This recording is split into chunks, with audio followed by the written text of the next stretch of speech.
अजमेर के multi speciality क्षेत्रपाल अस्पताल में अब हार्मोन संबंधी बीमारियों के इलाज के लिए अलग से एंडोक्रिनोलॉजी विभाग की शुरुआत हो चुकी है। इस विभाग का नेतृत्व कर रही हैं doctor Deepti Sharma DM endocrinology, जिनसे बातचीत में हार्मोन से जुड़ी बीमारियों, उनकी पहचान और इलाज के बारे में विस्तार से जानकारी मिली। डॉक्टर दीप्ति शर्मा बताती हैं कि एंडोक्रिनोलॉजिस्ट यानी हार्मोन रोग विशेषज्ञ उन मरीजों का इलाज करते हैं जिन्हें शरीर में हार्मोन असंतुलन की वजह से समस्याएं होती हैं। इसमें डायबिटीज, थायराइड, मोटापा, प्रजनन संबंधित रोग, विकास में बाधा, हड्डियों से जुड़ी समस्याएं इत्यादि शामिल हैं। भारत को डायबिटीज कैपिटल कहा जाता है और इस बीमारी में एंडोक्रिनोलॉजिस्ट की भूमिका बेहद महत्वपूर्ण हो जाती है। यह केवल शुगर कंट्रोल तक सीमित नहीं है, बल्कि आंखों, किडनी, नर्व्स और हार्ट पर पड़ने वाले असर की भी निगरानी करते हैं। सही इलाज और जीवन शैली में बदलाव से मरीज को लंबे समय तक स्वस्थ रखा जा सकता है। थायराइड रोग के बारे में बताते हुए डॉक्टर शर्मा कहती हैं कि यह बहुत आम लेकिन उपेक्षित रोग है। हाइपोथायरॉयडिज्म, थायराइड की कमी, और हाइपरथायरॉयडिज्म, अधिकता, दोनों ही स्थितियां शरीर को गंभीर नुकसान पहुंचा सकती हैं अगर समय रहते इलाज न हो।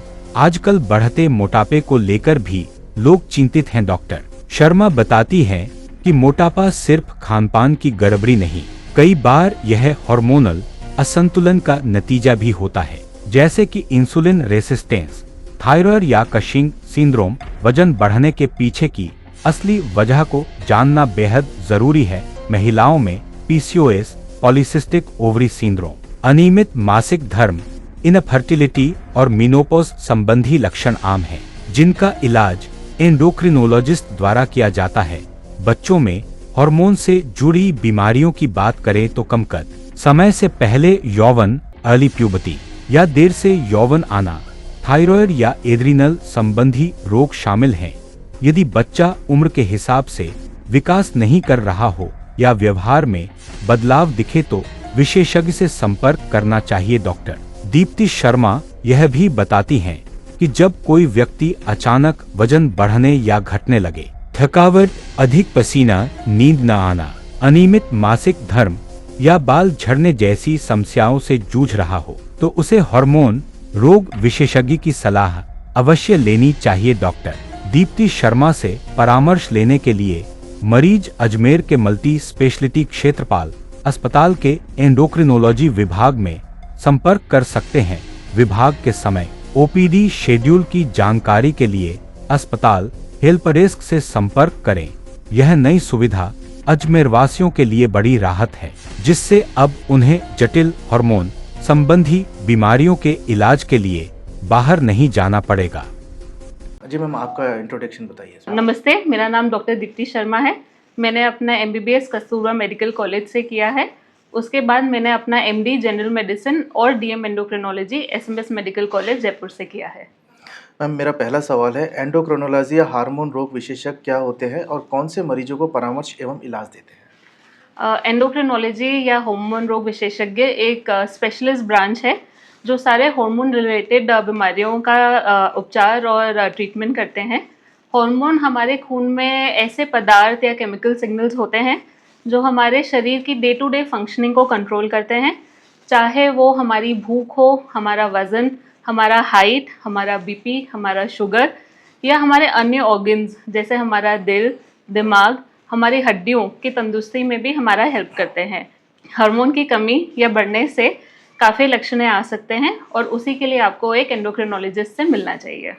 मैम, भारत को डायबिटीज़ कैपिटल कहा जाता है। डायबिटीज़ यानी मधुमेह में आप एंडोक्रिनोलॉजिस्ट की भूमिका को कैसे बताएंगे? आपने बिल्कुल सही कहा। इंडिया को diabetes capital of the world बोला जाता है। यहाँ पे करीबन हर 10 व्यक्ति में एक व्यक्ति डायबिटीज़ का शिकार है और करीबन 50% मरीजों को पता भी नहीं होता है कि वो डायबिटीज़ की बीमारी उनको है। डायबिटीज़ यानी हमारे खून में शुगर बढ़ना काफ़ी अलग अलग कारणों के वजह से हो सकती है। अगर हमारे खून में इंसुलिन की कमी हो, जिसको हम टाइप 1 डायबिटीज़ बोलते हैं, या उम्र और मोटापा के साथ हमारे शरीर का जो इंसुलिन है वो ढंग से काम नहीं कर पा रहा हो तो उसको हम टाइप 2 डायबिटीज़ बोलते हैं। इसके अलावा डायबिटीज़ बच्चों और गर्भावस्था में भी हो सकती है। लंबे समय तक अगर आपकी शुगर्स कंट्रोल नहीं है तो आपको डायबिटीज़ के कॉम्प्लिकेशंस हो सकते हैं, जिनमें आपको दिल का दौरा आ सकता है, लकवा आ सकता है, आपके गुर्दे खराब हो सकते हैं, आपकी आंखों की नस खराब हो सकती है या पैरों की नस खराब हो सकती है। आपके एंडोक्रिनोलॉजिस्ट की भूमिका उसमें आती है कि वो आपके शुगर्स कंट्रोल रखें और आपको डायबिटीज़ के कॉम्प्लिकेशन से बचाएं। मैम, थायराइड हार्मोन से संबंधित बीमारियों के बारे में थोड़ा सा बताएं। थायराइड हार्मोन हमारे शरीर के थायराइड ग्रंथि से निकलता है। थायराइड की कमी को हम हाइपोथायराइडिज्म बोलते हैं और थायराइड के बढ़ने को हम हाइपरथायराइडिज्म बोलते हैं। अगर आपको सूजन हो रही हो, आपका वजन कम या बढ़ रहा हो, आपको भूख कम या ज़्यादा लगती हो, आपके मासिक धर्म में कोई दिक्कत हो, बाल झड़ रहे हो, चिड़चिड़ापन या घबराहट हो, पसीना ज़्यादा आता हो, कंपन हो हाथों में, तो आपको एक थायराइड रोग स्पेशलिस्ट यानी एंडोक्रिनोलॉजिस्ट से मिलना चाहिए। मैम, आजकल देखा जा रहा है कि मोटापा आम जीवन में काफ़ी बढ़ गया है और हार्मोन से रिलेटेड होता है। यदि हाँ, तो इसे किस प्रकार से दूर किया जा सकता है? बिल्कुल, हमारे शरीर में काफ़ी ऐसे हार्मोन्स हैं जैसे इंसुलिन, कोर्टिसोल, लेप्टिन, ग्रेलिन, जो हमारे शरीर के वज़न, भूख और एक बेसल मेटाबॉलिज्म को मेंटेन करते हैं। अगर इन हार्मोनल में इम्बैलेंसेस हों तो एक व्यक्ति को मोटापा हो सकता है। मोटापा के कारण भी हमारे काफ़ी अलग-अलग बीमारियां हो सकती हैं, जैसे दिल का दौरा या लकवा आना।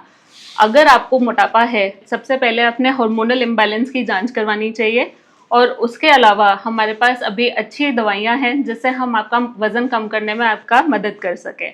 अगर हम मेटाबॉलिक डिसऑर्डर की बात करें तो मोटापा के अलावा अगर आपको दुबलापन हो या आपका बीपी हाई या लो हो रहा हो या आपकी हड्डियों में कमज़ोरी हो या कोलेस्ट्रॉल की बीमारी हो, तो ये सब भी हार्मोन की दिक्कत की वजह से होते हैं। मैम, महिलाओं में किस तरीके से हार्मोन से संबंधित बीमारियां देखने को मिलती हैं? अगर हम महिलाओं की बात करें तो अगर आपके मुंह पे मुहासे हो या मुंह या शरीर पे अनचाहे अत्यधिक बाल हो, वजन बढ़ रहा हो और मासिक धर्म में अनियमितता हो, जिसको हम पॉलीसिस्टिक ओवेरियन सिंड्रोम बोलते हैं, तो ये सब हार्मोनल इम्बैलेंस के लक्षण हैं। अगर हम मासिक धर्म की बात करें तो हार्मोनल इम्बैलेंस के कारण वो कम या ज़्यादा भी हो सकता है। अगर मैं स्पेशली वृद्ध महिलाओं की बात करूं जिनमें मासिक धर्म बंद हो गया है, जिसको हम मेनोपॉज बोलते हैं, उसके भी जो लक्षण है वो हार्मोन की कमी के वजह से होते हैं। अगर एक कोई दंपति कपल में बच्चे ना लग रहे हो कोशिश करने के बावजूद, तो दोनों महिला या पुरुष में वो हार्मोन की कमी के वजह से हो सकता है। अगर हम बच्चों की बात करें मैम, तो बच्चों में हार्मोन से रिलेटेड होने वाली कॉमन बीमारियां कौन-कौन सी है और उन्हें कैसे पहचाना जाए? अगर आपका बच्चा की हाइट नहीं बढ़ रही है या उनकी ग्रोथ एकदम से रुक गई है, उनका वज़न नहीं बढ़ रहा हो या कैल्शियम और विटामिन डी डेफिशिएंसी की वजह से उनकी हड्डियों में कमज़ोरी या हड्डियों का आकार में बदलाव हो, तो ये सब हार्मोन रिलेटेड समस्या हैं। अगर मैं थोड़े बड़े बच्चों की बात करूं, जिनमें जो शारीरिक विकास होना चाहिए, जैसे लड़कों में उनकी दाढ़ी आना या लड़कियों में उनका मासिक धर्म चालू होना या छाती बनना, अगर वो समय से पहले या समय के बाद हो रहा है, तो ये भी हार्मोनल इम्बैलेंस के इंडिकेशन है। इसके अलावा मैं आपको बताना चाहूँगी कि डायबिटीज़ और थायराइड भी बच्चों में काफ़ी कॉमन है और उसके वजह से भी उनकी ग्रोथ पे इफेक्ट हो सकता है। क्या ऐसे सामान्य लक्षण होते हैं जब किसी व्यक्ति को हार्मोन रोग विशेषज्ञ की सलाह लेनी चाहिए? बिल्कुल, अगर आपको डायबिटीज़ है, थायराइड की बीमारी है, कोलेस्ट्रॉल है, हाई और लो बीपी है, हड्डियों की कमज़ोरी है, थकान, नींद में दिक्कत, मासिक धर्म से रिलेटेड दिक्कत, तो आपको एक एंडोक्रिनोलॉजिस्ट या डायबिटीज़, थायराइड व हार्मोन रोग विशेषज्ञ से ज़रूर मिलना चाहिए। क्षेत्रपाल हॉस्पिटल में आपका जो टाइमिंग है वो कब रहता है और कब मरीज आपसे मिल सकते हैं इसके लिए? इन सब समस्याओं के लिए आप मुझसे क्षेत्रपाल हॉस्पिटल में Monday to Saturday 10 to 5 PM में मिल सकते हैं। Thank you. ठीक है।